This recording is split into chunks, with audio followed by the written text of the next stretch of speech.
오늘의 10분 말씀 묵상입니다. 오늘 본문 말씀은 마가복음 7장 24절 37절까지의 말씀입니다.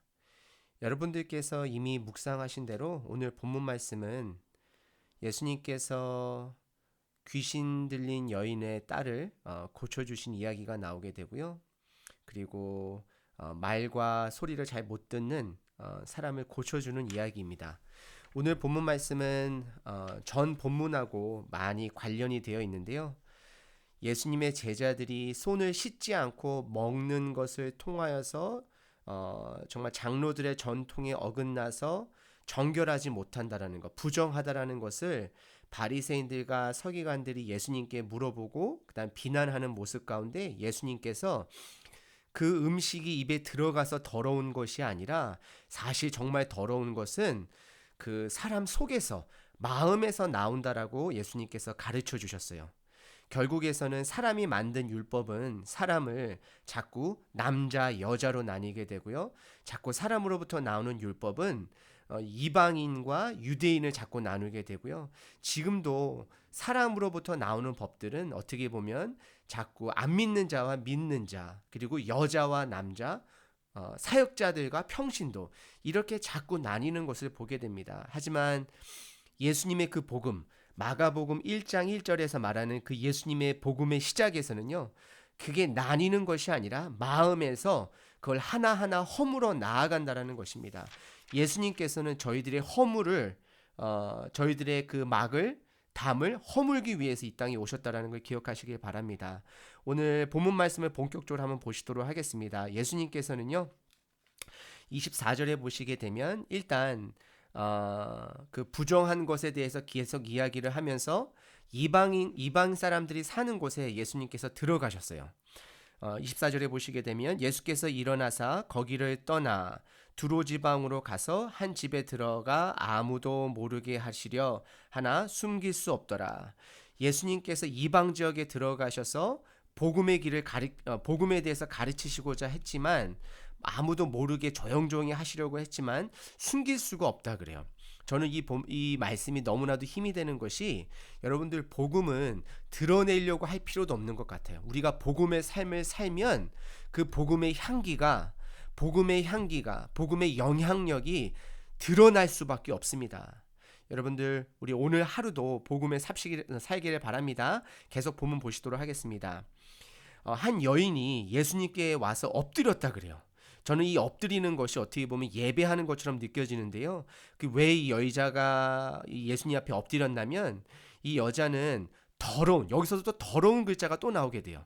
아마도 오늘 성경 저자가 그 더러운 것, 전 본문에서 계속 말한 것처럼 더러운 음식, 이방인들, 더러운 사람들, 근데 또 거기다가 더 나아가서 더러운 귀신 들린 어린 딸을 둔 여인이 찾아와요. 그 딸은 아마도 집에 있겠죠.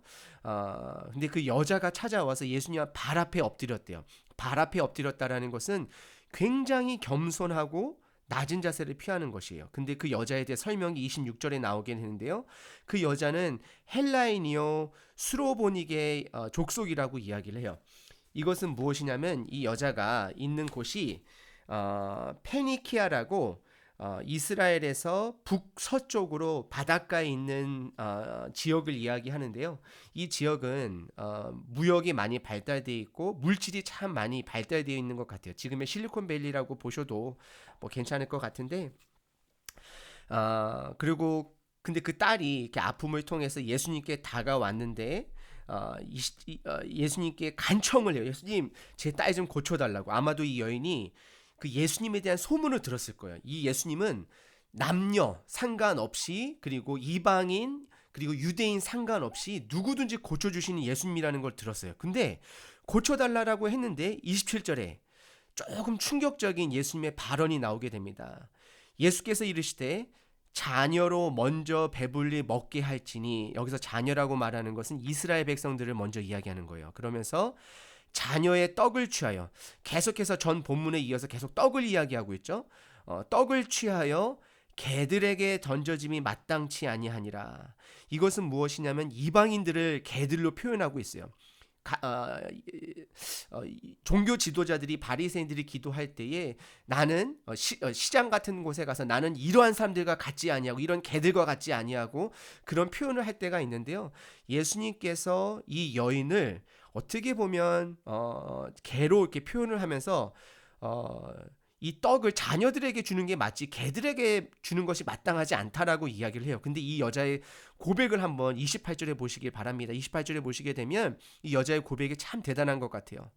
먼저 주여라고 이야기를 해요. 그리고 마태복음 제가 알기로는 15장에 나와 있는데 마태복음에서도 보게 되면 다윗의 자손이라고 이야기를 해요.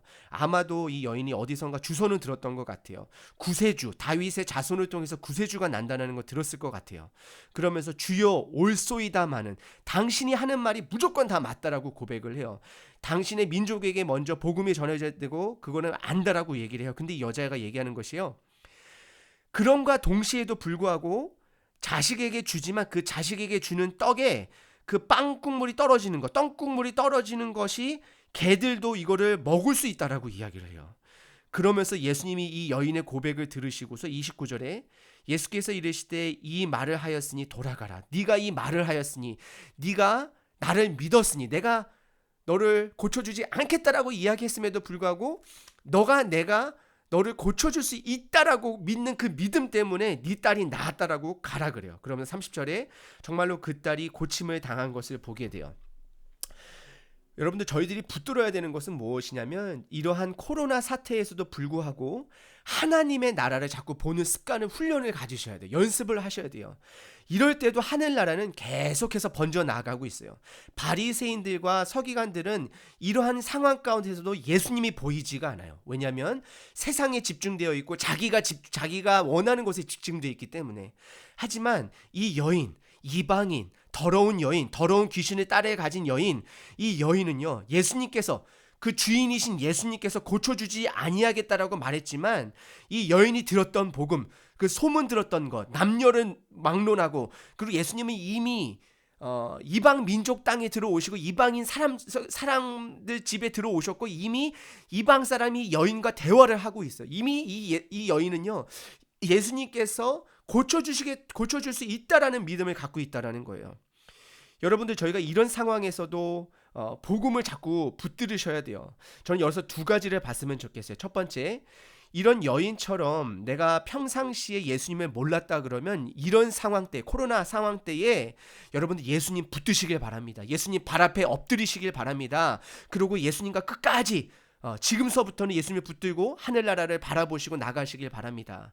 그리고 혹시 예전처럼 계속해서 제자들처럼 오늘 본문 말씀에 나와 있는 것처럼 제자들과 함께했던 사람이라면 여러분들 지금처럼 꼭 코로나 상황이라기보다도 평상시처럼 다니엘처럼 그냥 평상시 기도하시고 평상시 복음 나누시고 평상시 말씀 보시고 꾸준히 나가시길 바랍니다. 여러분들 복음은 꾸준한 것입니다. 복음은 상황에 매이지 않는 것입니다. 그것이 복음의 힘입니다. 드러내지 않으려 한다 할지라도 복음은 드러나는 것입니다. 여러분들 31절과 37절에 보시더라도 동일하게 나오게 돼. 예수님께서 두로 지방에서 시돈으로 옮겼다 그래요. 더 북쪽으로 올라가시는 거예요. 그러면서 데가볼리 지방으로 통과해요. 그러니까 다시 한 바퀴 쭉 도셔서 갈릴리 맨 밑으로 내려오셔서 호수에 이르시는데 말 못하고 더듬는 자가 있다 그래요. 말을 못하고 듣지 못하는 자가 있는데 이 사람은 특별히 본인이 못 나오고 듣지 못하고 말을 못하니까 누군가가 이 사람을 예수님께 데리고 나왔어요. 친구들이 데리고 나왔어요. 근데 예수님께서 이 사람을 따로 33절에 보시면 따로 데리고 가서 무리를 떠나서 이 사람을 고쳐주세요. 그러면서 에바다 하시면서 고쳐주시는데 저는 이 본문 말씀을 통해서 여러분들 깨달아야 되시는 건 뭐냐면 믿음의 사람이라면 여러분들 주변에 예수님 모르는 사람들을 위해서 이때 기도하셔야 돼요. 여러분들 예수님을 모르는 사람들을 놓고 복음의 삶을 나누기를 여러분들 원하셔야 됩니다. 나누셔야 돼요.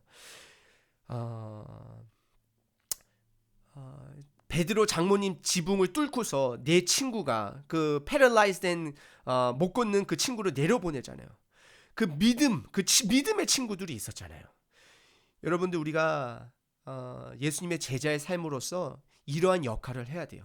다른 사람들을 예수님에게 데리고 나갈 수 있는 여러분 되시기를 바랍니다.